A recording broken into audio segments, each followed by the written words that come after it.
To hide your balance on Revolut, you will need to access the app and navigate to the Settings section.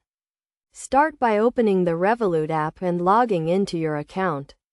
Once you are logged in, tap on the menu icon, which is usually represented by 3 horizontal lines.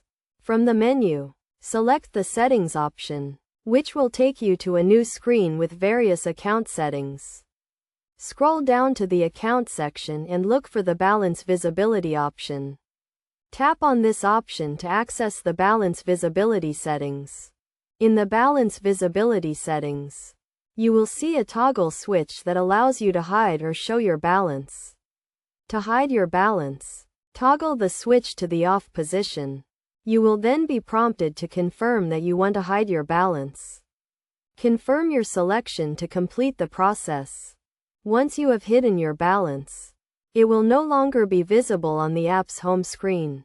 However, you can still view your balance by navigating to the Account section or by using the search function.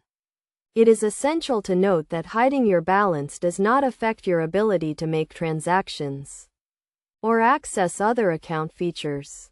To ensure your account remains secure, Revolut recommends using a strong password and enabling two-factor authentication. Additionally, you should regularly review your account activity to detect any suspicious transactions. By following these steps and best practices, you can effectively hide your balance on Revolut and maintain the security of your account.